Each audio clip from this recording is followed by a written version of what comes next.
Raising children is difficult, and with so much information out there, it's hard to know what advice to trust. The Child Psych podcast brings you the top parenting and mental health experts in the world.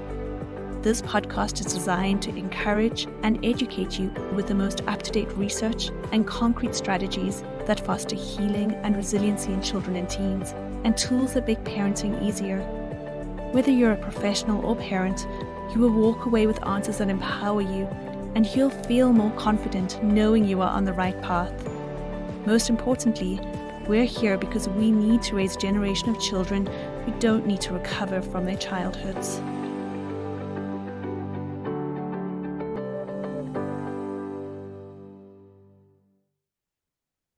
Hello and welcome to the Child Psych podcast. I'm Tanya Johnson, registered psychologist, registered play therapist, co-founder of the Institute of Child Psychology.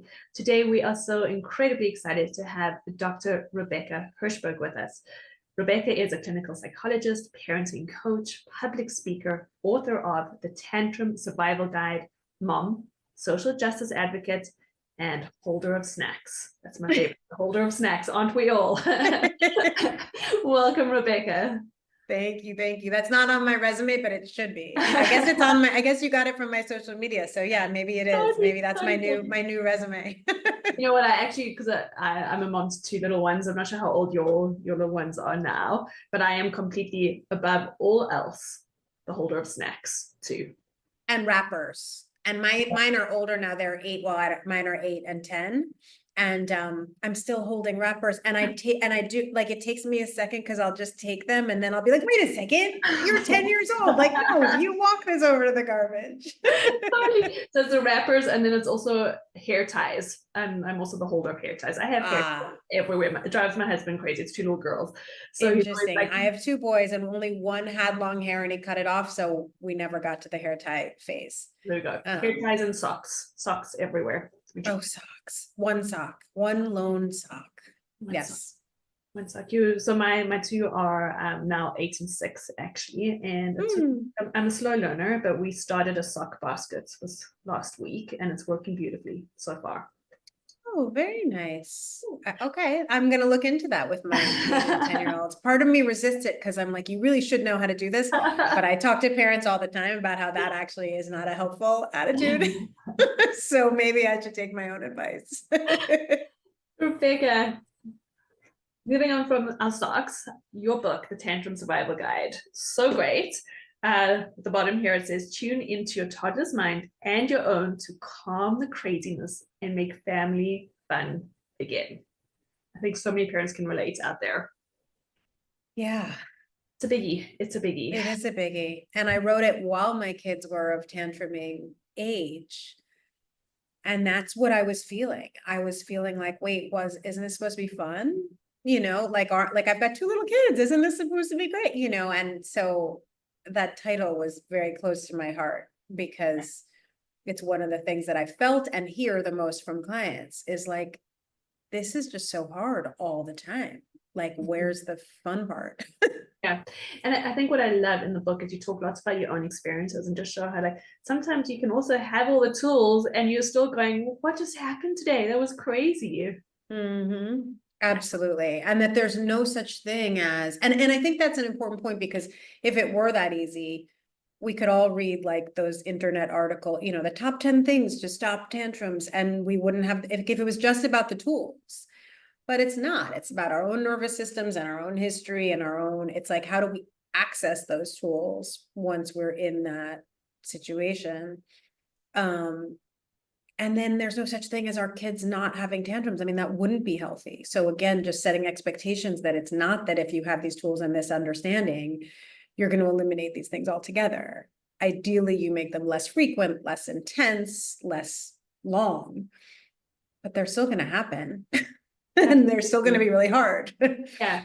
And if we can find a way, which is what I love in your book, if we can find a way to navigate it where we all come out with the least amount of scars and war wounds, the better. Exactly. So let's go back to basics. In your book, you talk about what a tantrum is. And I think most parents are going to go, oh, I know what that is. But I'd love it if you could just describe it for us, because I think when we kind of cut back to the basics, it really helps us to all start from the same place. Yeah, no, of course. So the way I think about tantrums is they are a behavioral manifestation of really big feelings. Period.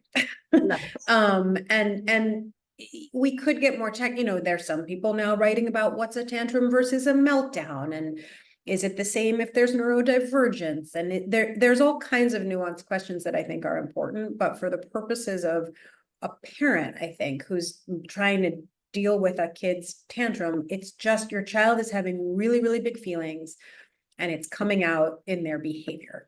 I love it. I love it. How long does the average tantrum last for? I love this little tidbit in there, because I think most parents, me included, would have gone like, oh, it's definitely about 25 minutes. And no, most tantrums, and you're going to have to remind me of the act. I think it's like 30 seconds to 2 minutes or something. It's quick. It's very, very quick. It's like it's under 3 minutes, basically. Yeah, yeah. And all parents remember the long ones because those are the ones that are so painful and they happen. But I've also encouraged parents to time them. I mean, not that when your kid is having a tantrum, the first thing you're going to do is take out your phone and set a timer, but it is true because it also can feel like it's 25 minutes, but it's actually not. It just is so hard in those 2 or 3 minutes. Absolutely, which is so beautiful because it puts it all back into perspective. It's like, okay, I can kind of anchor myself and hold this space if it's 3 minutes. When I think about 25 minutes, that feels completely overwhelming. But if it's 3 minutes, most of the time, I can probably do this. Yeah, yeah, mm-hmm. Absolutely. Okay, so that overwhelm of emotion that you spoke about, in our little ones, particularly, why do we see more tantrums? It's like, I need to get used to these. I do so many podcasts. You think by now I'd be able to have these like just quick answers, but they're still such complicated questions. I mean, there's a few reasons. One is brain development. They're particularly the prefrontal cortex is not fully developed, not even close to fully developed. And so you're looking at things like impulsivity and emotional reactivity and a lack of planning and a lack of judgment, all these things that parents try to approach their kid with, particularly the logic and the rational explanation. So taking a very basic tantrum like, I want another cookie. And a parent will try to explain all the reasons why it's not possible. And in fact, our child's prefrontal cortex, which is responsible for reasoning and judgment and logic, is not developed and is particularly not accessible during a high emotion moment.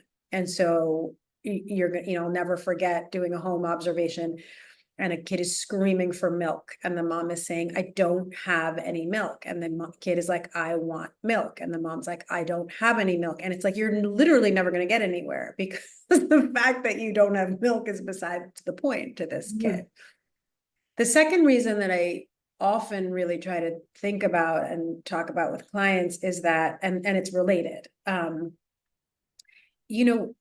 little kids are new to this planet, right? They're new to the world, and the experience of whatever big feeling they're having, whether it's frustration, anxiety, agitation, overwhelm, is so new that it's horrifying, right? I mean, even something as simple as I want a cookie and I can't have a cookie. If you think about the first or second or third or fourth time you experience that, it's like, wait, what is this horrible feeling of wanting something and not being able to get it? And that sort of sets off this whole neurobiological process of again, overwhelm, fear, anger, and it looks huge because they don't yet have the skills to emotionally regulate. And that comes from practice. Like, I've been through this before. I know how to manage this when they haven't had the life experience for that. Yeah, it's huge. And I think something that you talk about quite a bit is that so often we have expectations for our kids that are probably beyond where they're at already. Yes, there was a huge study done by the Bezos Foundation and 0 to 3, the 0 to 3 Foundation, I think, or organization in the States, where they looked at least in the United States, a whole cross section of parents from all different backgrounds. And I think over 50% of parents, they found over expected, what am I saying, had higher expectations than realistic for 2 and 3-year-olds, particularly in the areas of aggression and impulse control. That what we expect 2 and 3-year-olds to be able to do in terms of inhibiting their aggression, being calmly, using our words, whatever phrases we hear parents throw around all the time, we are overestimating. That was the word I was looking for. Overestimating where kids are actually able to be. And it's very confusing because there's other skills that develop much faster, like, let's say, language. So it's incredibly maddening when you explain to your child, let's say, why they can't hurt the baby, right? I just this morning was talking about this. You explain to your child why you can't hurt the baby, that it's unsafe, that and the kid is nodding at you. Yes, you might even be like an awesome parent. You're like, tell me what I just said. You're checking for understanding. They're telling you, you're like really in sync. And then they walk over and hit the baby. And it's like, wait, we just had this conversation. And it's like, right, but their language skills are much further ahead of their ability to inhibit their impulsivity. And so they see the baby and they're like, oh, I wonder what would happen, boom. And it has nothing, so it's confusing, but those differential skills are so important to keep in mind when we're talking about tantrums.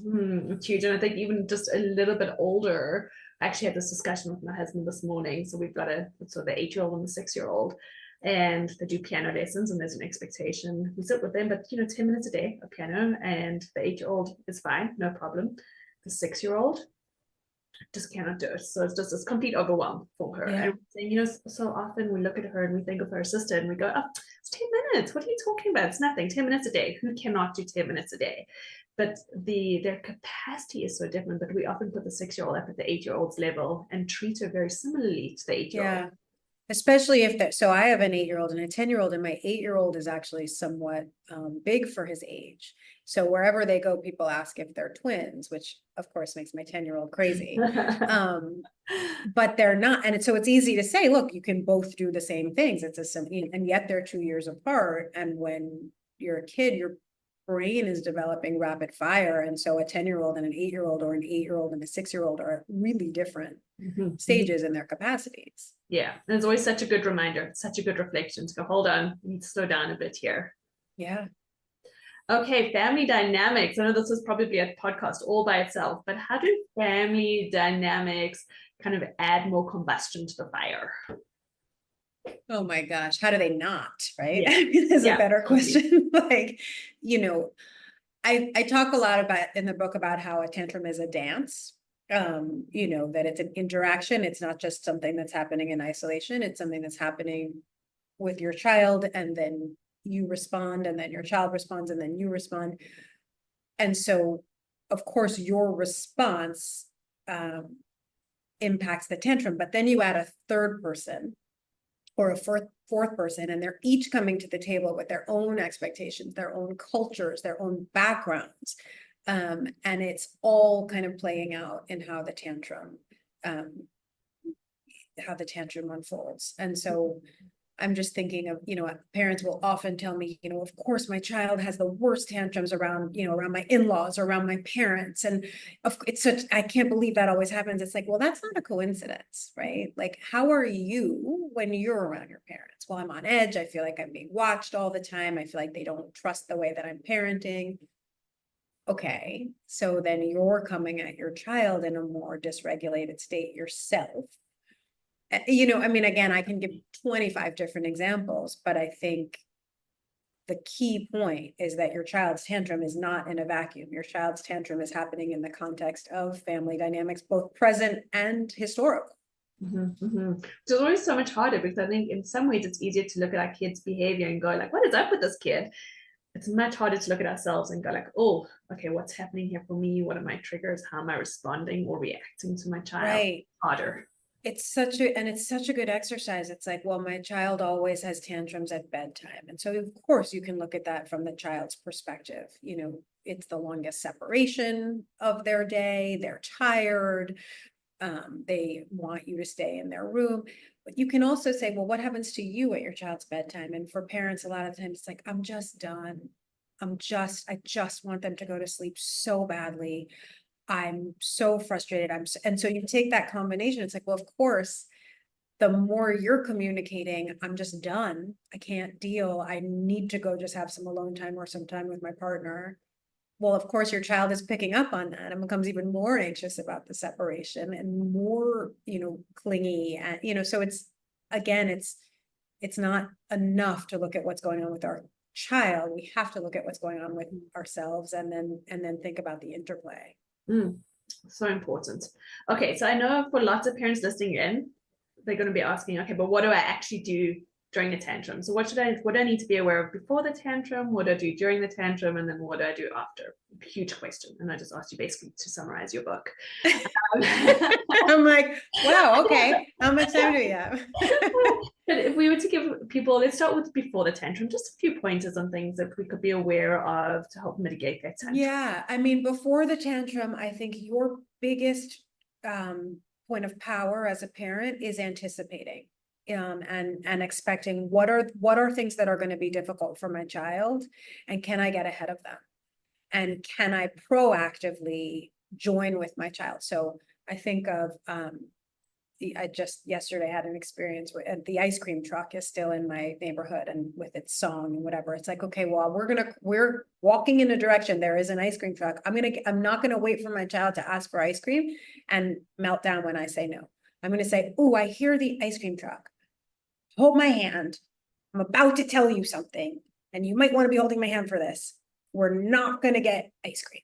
And then maybe a tantrum starts and you're like, oh, no, okay, but we're going to come up with a song that we're going to sing because it's so hard not to get ice cream, and so you're empathizing, you're distracting, you are joining with, I'm in this with you we are in this together.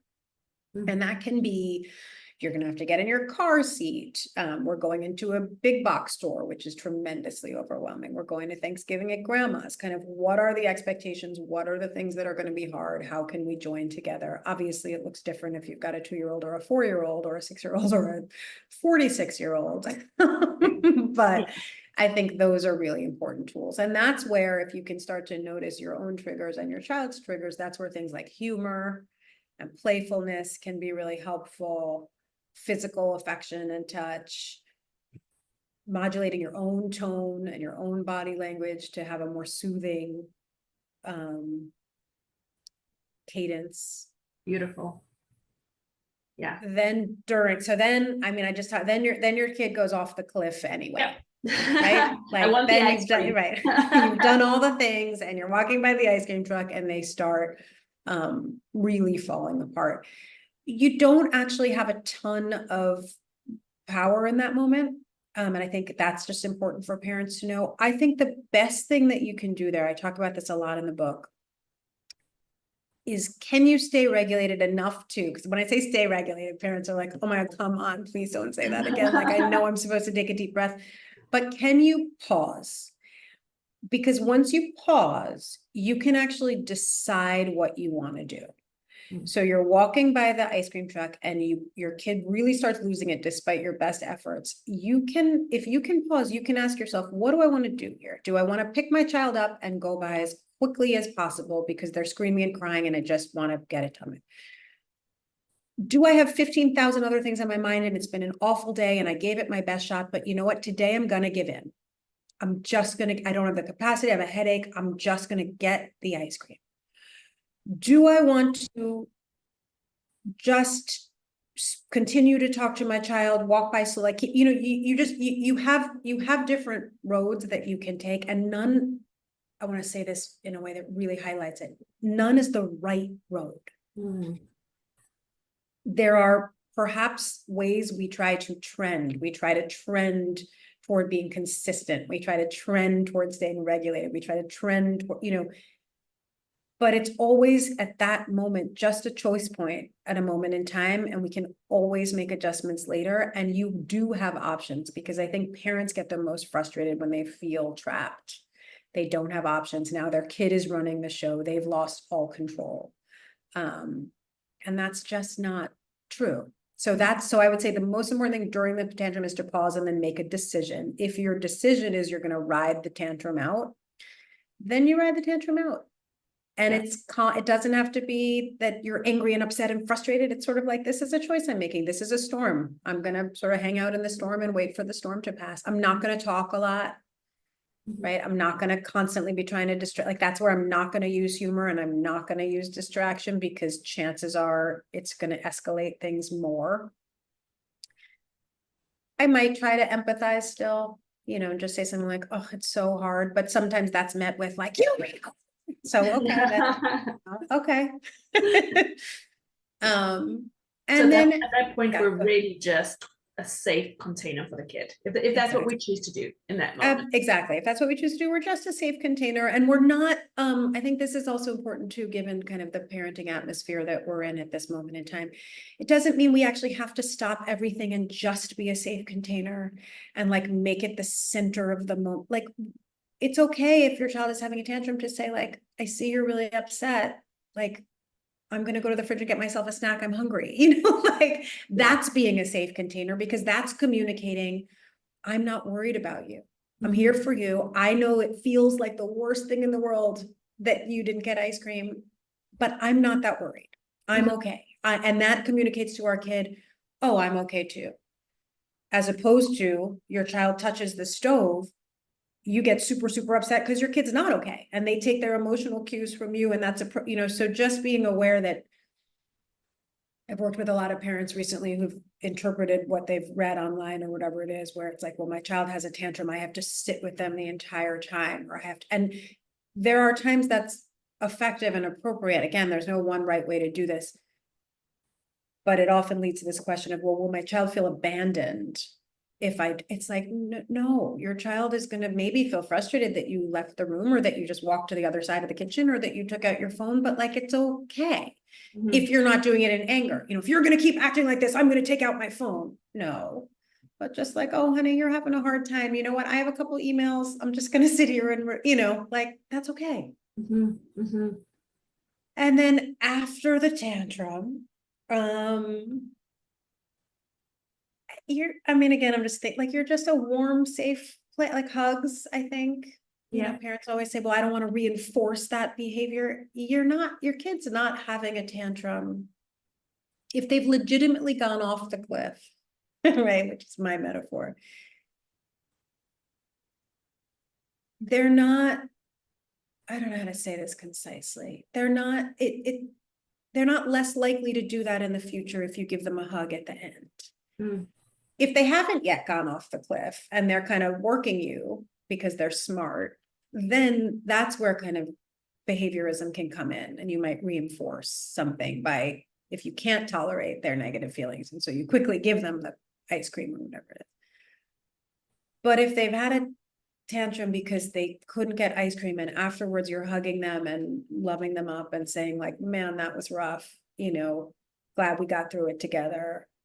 They're not going to say the next time like, ooh, I think I'm gonna have a tantrum so that I get hugs from mom. Yeah. That's, you know, and that's another kind of misconception. So yeah, and you sort of reflect, I mean, you know, oh man, that was tough. You were not a happy kiddo, you know, or I yelled, I got upset. You weren't happy. I wasn't happy. You know, you sort of, if you do a repair, if you need to, or just a quick reflection and you move on. And again, if we're talking about a 2-minute tantrum, like or a 30-second tantrum, you may not even have to, you know, it doesn't have to be a big formal thing. Yeah. Yeah. And Rebecca, where do you fall at the end of this with a punishment or consequence? No punishment or consequence, you know, and I think I have a bunch in my book of like frequently asked questions. Like I'm not opposed to consequences. I think there's many decades of research that, and the world works as far as you know, positive consequences, negative consequences. But this is not something that is a willful behavior that is going to be if the point of consequences is to sort of quote unquote teach a lesson or deter a behavior, that's never going to work in this case, because again, remember, it's just a behavioral manifestation of strong feelings, and consequences are not appropriate for feelings. Well, what if my child hit during it? Or what if my child, you know, pulled down a piece of artwork and ripped it up during it? It's still during this really big feelings thing. And so you could reflect on it, but your child, and again, age comes into effect here, right? Like 2 and 3, you're not going to get anywhere. Maybe 4 and 5, you would say, you know, we really got to work on hitting, and you come up with a plan and you start giving a ton of positive attention for not hitting, and maybe you even practice having a tantrum without hitting, which sounds silly, but there's a lot of research showing it can be effective. But the consequence or punishment in and of itself is and I want to make this clear because it's important. It's not effective, right? This isn't like me, touchy-feely psychologist, like, oh, I don't punish my kids. Regardless of where I stand morally, philosophically, whatever, the research shows that it's just not an effective approach to change behavior of this kind. Yeah. And I get it where, for example, I've told my kid 15 times, I'd say she's 8, don't throw the baseball right by the window. And then she throws the baseball, breaks the window, and we say, okay, we're going to figure out how you're going to be able to pay this back. Right. So in that case, it's very different. But here we're talking about kids who have really been completely overwhelmed by the neurological capacity, by their emotions, by their feelings. So the two actually don't align well together. Exactly. And even if they do something that is not okay, you know, let's say your daughter, if she were younger, even at 8, if she, in a moment of real dysregulation, she's so upset, she did, you know, and she accidentally throws the baseball at the window, you could still have a conversation with her, but it would be a different, you know, it would be like, whoa. Like, I know you were so upset. How are we going to teach your body that you cannot pick up things that are hard and throw them when you're this upset? And maybe, yeah, you look in her own little bank account and you see she contributes a little bit to, you know, your actions have consequences. It's not just your intentions, but the frame is so different. A lot of times kids who do things like that when they're having tantrums feel so much shame afterwards anyway. And so parents will go back and say, you know, you really hurt me when you hit me when you were upset. And that starts the tantrum all over again because they feel so bad about it. And so the timing is so important. It's not that you can never talk to your child about hitting, but doing it in that moment and tying it to the tantrum again, it's just not going to be effective. And what I love about your approach, Rebecca, is that it really helps us to focus on how do I help my child to grow? How do I help them to learn? It's not how do I punish, how do I thwart behavior, how do I stop behavior? It's more about growth than anything else. Yeah, no, absolutely. Because how we respond to our kids' feelings is so important. I mean, I need to tell you, but I mean, I just, sometimes parents kind of in the abstract, they know that's a goal, but then they don't associate that with like, no, my kid's screaming and yelling for a cookie, how, you know, but that is that, you know, that if we want our kids to learn a certain ease of feelings or sense of self or lack of shame, how we respond to tantrums is all wrapped up in that. So beautiful. Rebecca, for all of our parents listening in, particularly our parents with younger ones, do you have any final thoughts on tantrums specifically that you want them to hold on to?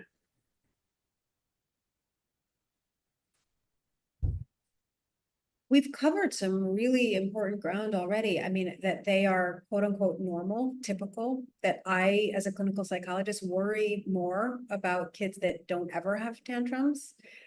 Which again, if your child has never had a tantrum, don't panic. Like, none of this is black and white, but you know, when your child is acting in these ways, it's what's supposed to be happening. They're finding themselves, they're figuring out the world, they're figuring out how things work. They're, you know, and so the same way that you were so excited when your child was, let's say, learning how to walk, and if they fell down, you would just sort of in a cheerful, lovely way, help them up or stand on the other side of the room. Like, that's what emotion regulation can be. They're learning a skill. So it's not like they're being bad or, oh my God, I can't believe they don't know this. When your child falls when walking, they're not bad.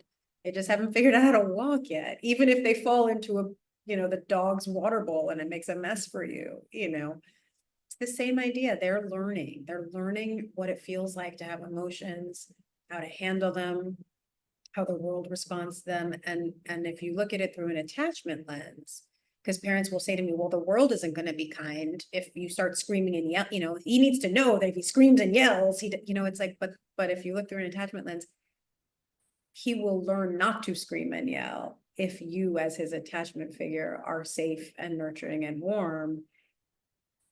And he'll learn that the world is a safe place and be less likely to do that. And so it's sort of counterintuitive. But yeah, it's about teaching the skills and tolerating and learning and growing together. Mm-hmm. And also, sorry, I would add one more thing. I could talk about this forever, as you know, but I won't. But I'll just add one more thing, which is that you will, quote unquote, because I hate the phrase, but you will, quote unquote, mess up with your kids' tantrums. You will at some point tell them you can't, are you kidding me with this? That was always fun. Are you kidding me right now? And just like, of course you will, because you're human and they're human. And then what a beautiful opportunity for a repair afterwards, which again, doesn't need to be this big formal thing. It can just be laughing at something together or a quick hug or, I can just hear this collective sigh of relief from everybody listening. Take permission to be human, thank goodness. Always, always, always, first and foremost. And that's what you're giving to your child. Like, how many times have I once gave a talk on tantrums and I had just had a tantrum. Like it was in person and I was in New York City and it was like 2 degrees outside. I mean, it was so cold. And I think there was like a stoplight, walk sign that just wasn't working. And so I just had to stand, and I remember like standing there and getting more and more angry, like, are you kidding me? I mean, just to myself, but like that this isn't working on this day of all days and I'm going to be late. And it was such a great example to be like, we all have tantrums. We learn not to fall down on the sidewalk and kick and scream. But that level of just escalation, even if we know it's irrational, we know it's not doing anything, we just get overwhelmed by our feelings. And just to remember how human that experience is. So beautiful. Rebecca, where can everybody find you? Not your physical address. Come on over. Well, my book is available wherever books are sold. My website is RebeccaHirschbergPhD.com. And then that's my social too. I'm on Instagram and Facebook at Rebecca Hirschberg PhD. I have not migrated over to TikTok. I don't think I will, but I will. Yeah. But Facebook and Instagram, definitely come find me. Beautiful. We'll link it in the show notes. Thank you so much for your time. Wonderful. My pleasure. This was such a lovely conversation. I really appreciate it. Thank you. We would love to continue to walk with you on your parenting and professional journey. Whether you're looking to enroll in a single course, join our free summit, or sign up for either our professional or parenting membership, we have something for everyone. And if you haven't joined us yet, our Instagram, Facebook, YouTube, and weekly newsletters are full of free resources and quick tips. Links can be found in the show notes. Together, let's raise a generation of children who don't need to recover from their childhood.